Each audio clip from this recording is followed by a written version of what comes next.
காமராஜரே தோக்கடிச்ச ஊருப்பா இது. முரசொலியில காமராஜரை பத்தி அப்படி ஒரு கார்ட்டூன் போட்டாங்க, இப்படி ஒரு கார்ட்டூன் போட்டாங்கன்னு இங்க இருக்கிற சிலர் திமுக ஏதோ காமராஜர் வெறுப்புல வளர்ந்த மாதிரி ஒரு பிம்பத்தை கட்டமைக்கிறாங்க. புதுசா வர்றவங்களும் வாசிப்பு பழக்கம் இல்லாதனால ஸ்கிரிப்ட் பேப்பரை பார்த்து படிச்சு சொல்றவங்க சொல்றதுதான் உண்மைன்னு நம்பிக்கிட்டு வரலாறு தெரியாம இருக்காங்க. அவங்களுக்காக தான் இந்த வீடியோ.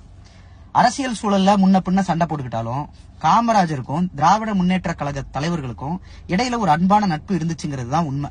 உதாரணத்துக்கு 1955 ராமநாதபுரத்துல ஒரு கடுமையான புயல், நூத்துக்கணக்கான பேர் சாகுறாங்க, வயல்வெளிகள் வீடுகள்லாம் அழியுது. அன்றைய முதலமைச்சரான காமராஜர் ஸ்பாட்டுக்கு போய் போர்க்கால அடிப்படையில நிவாரண பணிகளை மேற்கொள்றாரு.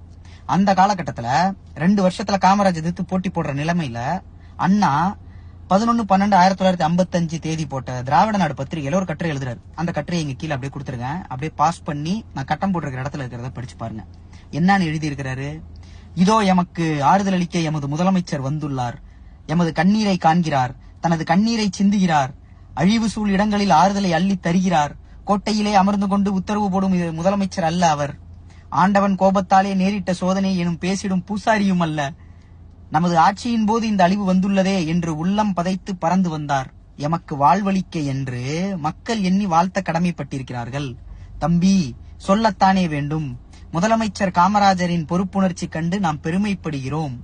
இப்படின்னு ஒரு எதிர்கட்சி தலைவர் ஆளும் முதலமைச்சரை பார்த்து எழுதி அரசியல் பண்ணிருக்காங்க அந்த காலத்துல. அன்றைய முதலமைச்சரா இருக்கக்கூடிய கலைஞர் வீட்டுல உடல்நிலை சரியில்லாம படுத்த படுக்கையா இருக்கிற காமராஜரை பார்க்க போறாரு. எதுக்கு? தன்னுடைய மகனான மு.க. ஸ்டாலினோட திருமண அழைப்புதல காமராஜருக்கு கொடுக்க போறாரு.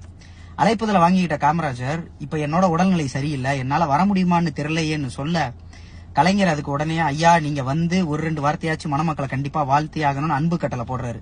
காமராஜர் கூட இருந்தவங்க எல்லாம் ஐயாவால மணமேடை ஏற முடியாது, மணமேடை ஏறதுக்கு ஒரு வசதி பண்ணி தர முடியுமான்னு கேட்டிருக்காங்க. ஐயா வந்தா மட்டும் போதும், மணமேடை ஏறுறது என்ன, மணமேடை வரைக்கும் காரே வர்றதுக்கு நான் வசதி பண்ணி தரேன் அப்படின்னு சொல்லிட்டு போறாரு கலைஞர்.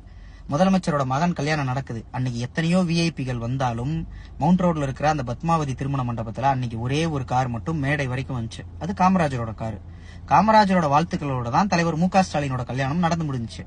காமராஜர் இறந்த சமயத்துல கிண்டியில இருக்கக்கூடிய காந்தி மணிமண்டபம் பக்கத்துல அவரோட மணிமண்டபம் அமைக்கிறதுக்கான வேலைய ராத்திரியா இழுத்து போட்டு பார்த்ததும் கலைஞர் தான். அன்றைய தேதியில காமராஜரை மெரினால அடக்கம் பண்ணணும்னு எந்த விதமான கோரிக்கையும் பெருசா எழல. அப்படி ஒருவேளை கோரிக்கை ஏதாவது வந்துருந்துச்சுன்னா கண்டிப்பா கலைஞர் அதை செஞ்சு கொடுத்திருப்பாரு. இதை நான் ஏன் இவ்வளவு கான்பிடண்டா சொல்றேன் அப்படின்னா, இன்னைக்கு மெரினால இருக்கக்கூடிய முன்னாள் முதலமைச்சர்களான எம்ஜிஆர், ஜெயலலிதா, கலைஞர் இவங்களை நீங்க போய் பார்க்கணும்னா காமராஜரை கடந்துதான் போயாகணும்.